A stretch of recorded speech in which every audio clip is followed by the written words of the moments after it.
Hello दोस्तों, सबसे पहले मैं मेरे YouTube channel English with Yogi sir पर आपका स्वागत करता हूं, आपका अभिनंदन करता हूं। देखिए, सबसे पहले अपन बात करते हैं। अपन बात कर रहे हैं सीबीएसई है, एनसीईआरटी है, आरकेसी बोर्ड है, क्लास 12th है। इसके लिए मेरा ये वीडियो अ, उपयोगी रहेगा, इम्पोर्टेंट रहने वाला है, क्योंकि देखो मैं सीरीज लेके आया हूँ important question and answer with one stop. यानी एक ही बार के अंदर क्या करेंगे, अपने सारे क्वेश्चन का एनकाउंटर करने वाले हैं। तो देखो, इससे पहले भी मेरे जो इंग्लिश विद योगी सर जो यूट्यूब चैनल है, इस पर मैंने बहुत सारी वीडियो हैं, वो 10th और 12th क्लास के मैंने अपलोड कर रखे हैं, जिसमें मैंने 12th के जितने भी अपना शॉर्ट राइटिंग स्किल वाला टॉपिक का नोटिशन है और जो एडवर्टाइजमेंट है उसकी वीडियो मैंने पहले से अपलोड कर रखी हैं। और आप जाकर देखना, आप लिस्ट के अंदर मिल जाएगी आपको सारे। और इसके बाद में अपने जो बुक है, फ्लेमिंगो की जो अपनी ये मैं इससे पहले भी 5 से वीडियो में इसमें अपलोड कर रखे हैं। जो भी इम्पोर्टेंट क्वेश्चन है वो आपको मेरे प्लेलिस्ट के अंदर मिल जाएगी। और मुझे उम्मीद है कि इससे बाहर कुछ भी नहीं आने वाला है, क्योंकि मैं पूरा निचोड़ लेकर ही उस किताब का पूरा निचोड़, पढ़ते लेसन से निचोड़ निकाल कर ही मैंने क्या किया, आपके सामने एक क्वेश्चन है यहाँ सामने लेके आया हूँ या रखा है मैंने आपके सामने। तो देखिए, आज अपन बात करते हैं, किसकी बात है, पोइट्स एंड पैनकेक्स है। जो पोइट कवि कवि है और पैनकेक्स हैं जो सौंदर्य प्रसाधन की जो सामग्री है, इसके ऊपर बात करते हैं। और इस क्वेश्चन में से भी है ना, इसमें जो लेसन है इसमें से भी एक या दो क्वेश्चन आपको परीक्षा में मिल जाएगी, जो अपनी 2025 के अंदर जो बोर्ड एग्जाम चल रही है उसमें मिल जाएंगे आप। तो देखिए, इसका पहला क्वेश्चन अपना है, describe the makeup room of the Gemini studio as given in the poets and pancakes. ये जो पोइट एंड पैनकेक्स नामक जो पार्ट अपना, इसके आधार पर, दिए गए आधार पर आप जेमिनी स्टूडियो के जो मेकअप रूप है इसका आप क्या कीजिए, वर्णन कीजिए। तो देखिए, इसका आंसर है, the makeup room had many glowing lights. जो मेकअप रूम है जेमिनी स्टूडियो का, उसमें बहुत सारे क्या हुई, ग्लोविंग लाइट्स है। बहुत सारी इसमें क्या लगी हुई है, लाइटें लगी हुई है, जगमगाने वाली, बहुत ज्यादा प्रकाश डालने वाली क्या लगी इसके अंदर, लाइटें लगी हुई है। एंड लार्ज मिरर ऑल और ऑल एंगल्स, और सभी कोनों के अंदर, सभी जो उसके किनारे हैं, जो कोने हैं, उसमें बहुत बड़े-बड़े क्या लगे हुए हैं, मिरर लगे हुए हैं, दर्पण लगे हुए हैं। जो ये जेबी स्टूडियो है ना, उसके अंदर बहुत सारे बड़े-बड़े क्या लगे हुए हैं, मिरर लगे हुए हैं, अ, दर्पण लगे हुए हैं। ऑल ऑल एंगल, सभी तरफ है। उस कमरे के अंदर है ना, जो मेकअप रूम है उसके बहुत सारे कोनों के अंदर या सभी दीवार पे क्या लगे हैं, बड़े-बड़े है ना, और मिरर लगे हुए हैं, दर्पण लगे हुए हैं। They give out intense heat, और में सारे दर्पण हैं, बहुत ज़्यादा क्या करते हैं, वह इंटेंस हीट करते हैं, बहुत ज़्यादा गर्मी देते हैं। Those who were subjected to makeup में had to tolerate that burning heat भी तेरा भाई। और जो व्यक्ति इस जेमिनी स्टूडियो के अंदर क्या करते हैं, जिनको मेकअप है करने वाले लोग होते हैं, जो पात्र होते हैं, जो अभिनय करने वाले लोग होते हैं, तो मेकअप पे हैड टू टॉलरेट है, जिन पर मेकअप किया जाता है, जिन पर मेकअप पे सौंदर्य प्रसाधन की जो वस्तुएं हैं उनका लपेटा जाता है या उनके लगाया जाता है, had tolerate that turning be visibly, उन्हें बहुत अधिक क्या करनी पड़ती है, इन बल्बों से निकलने वाली, इन लाइटों से निकलने वाली उस गर्मी को उन्हें क्या करना पड़ता है, टॉलरेट करना पड़ता है, सहन करना पड़ता है। मिजरेबल तरीके बड़े दयनीय रूप से उन्हें क्या करना पड़ता है, सहन करना पड़ता है, किसकी, हीट का, गर्मी का। बहुत ज़्यादा यहाँ पे काफ़ी गर्मी होती है, क्योंकि मेकअप रूम के अंदर हमें बहुत बड़ी-बड़ी लाइटें लगी हुई हैं और वहाँ पर काँच लगे हुए हैं, दर्पण लगे हुए हैं। और जब वो अपनी बड़ी-बड़ी लाइटों का प्रकाश उन काँचों के अंदर पड़ता है, तो वहाँ बहुत ज़्यादा क्या हो जाती है, उसकी वजह से गर्मी हो जाती है। और जो मेकअप जो अभिनय करने वाले लोग होते हैं, जिनके ऊपर मेकअप का क्या किया जा रहा है, लेप किया जा रहा है, उनके है ना बहुत ज़्यादा गर्मी का सहन करना पड़ता है, वो तब दर्द है। इस तरह से मैं क्या है, मेकअप का जो जेमिनी स्टूडियो का है वो कमरा बना हुआ है। किशोर मटकू देखिए, हू वाज़ द ऑफिस बॉय, ये ऑफिस बॉय कौन था भाई? जो कार्यालय लड़का था वो कौन था? What to work did he do in the Gemini studio ji, और जेमिनी स्टूडियो में क्या कार्य कर रहा था? Why did he join the studio, उसने जेमिनी स्टूडियो में है वो शामिल क्यों हुआ था भाई? And why was he disappointed, और वो बहुत ज़्यादा परेशान क्यों था, दुखी क्यों था? तो ये क्वेश्चन आपके लिए बहुत ही इम्पोर्टेंट रहने वाला है। ये डबल स्टार वाला है या 4 स्टार या 5 स्टार अगर चाहे इसको, इसमें से कोई ना कोई क्वेश्चन आपको मिल जाए। तो देखो, वो वाला था ऑफिस बॉय, तो अशोक मित्रन वाला था ऑफिस बॉय। अशोक मित्रन है वो क्या था भाई, ऑफिस बॉय था। यानी इसने जो जेबी स्टूडियो का जो क्या इसके अंदर क्या था, ऑफिस बॉय था वो, कार्यालय लड़का था। इसमें का एक था वो, अशोक मित्रन, उसका नाम क्या था भाई, अशोक मित्रन था, ये राइटर है इसका, इसने पॉइंट एंड बैकटिक्स का। He did makeup of the actors हैं वह कौन-सा कार्य करता भाई? जो एक्टर होते हैं, जो अभिनय होते हैं, अभिनय करने वाले होते थे, जो पात्र होते थे, जो हीरोइन थी, उनके वो क्या करता? मेकअप करने का कार्य करता। मेकअप मैन उनको सौंदर्य प्रसाधन की वस्तुएँ हैं, उनको लगाने का कार्य करता। हू प्लेड द क्राउड जो भीड़ की भूमिका अदा करते थे, जो भीड़ की भूमिका अदा करते थे, उन लोगों पर जो हीरोइन होते थे या फिर जो अ, एक्टर्स होते थे, पात्र होते थे या अभिनय करने वाले होते थे, उन लड़कों पर वह क्या करता? मेकअप का लपेटने का कार्य करता था या उन्हें लगाने का कार्य करता। He joined in the Gemini studios years ago. उसने जेमिनी स्टूडियो में है वो शामिल हुआ था वर्षों पहले वह जेमिनी स्टूडियो में क्या होता है शामिल हुआ था in the hope of becoming a star actor, a top script writer और a director, a lyric and क्या-क्या बनने के लिए हुआ था देखो उसमें जिम ल्यूड में उस कहानी का जो पर्पज़ है, उद्देश्य है वो क्या रखा था?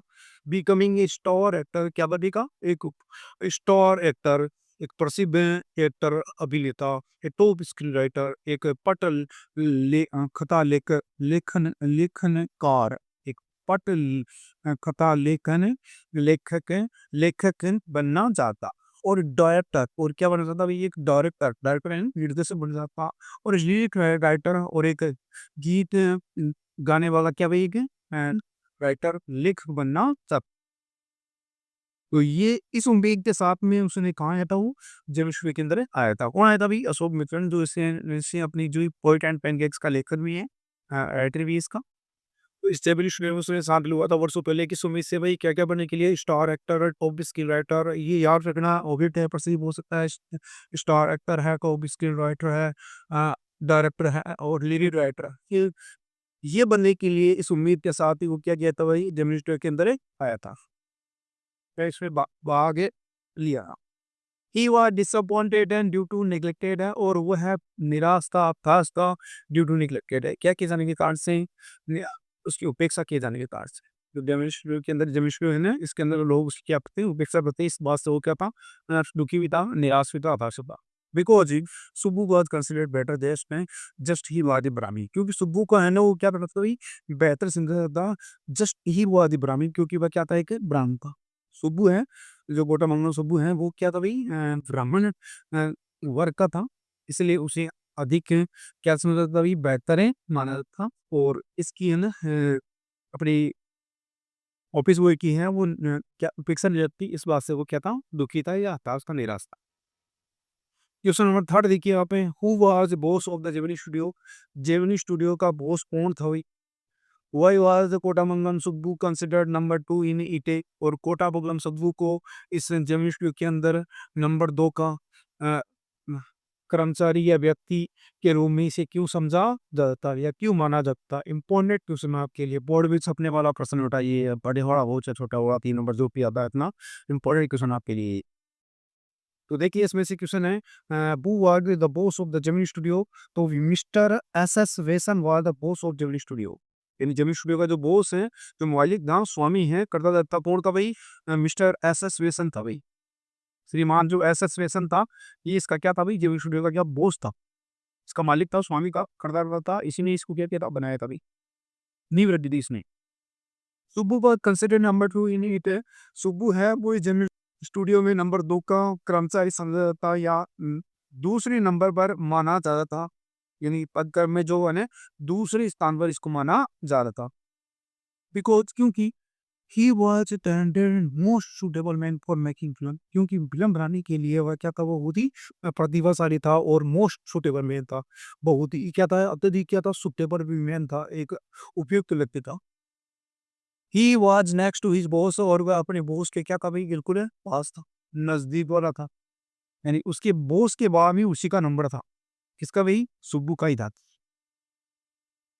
तो बॉस तो कौन था भाई? ये मिस्टर मैसेज पर्सन था, ऑब्जेक्ट पर्सन पूछ सकता आपसे और ये सुब्बू है वो नंबर 2 पर था। यानी पहले ये नंबर पर था, पहले ये इसका निर्माता था स्टूडियो का तो ये सबसे पहले सर्वोपरि कौन था भाई? मिस्टर पैसेज पर्सन था और दूसरे नंबर पर कौन था?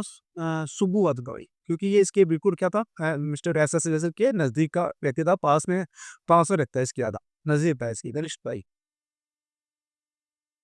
जबकि वो आपका तो वो ये अशोक मित्र लगा हो गया था ऑफिस वो था वही, वो वहाँ पर एक कार्य कर रहा था।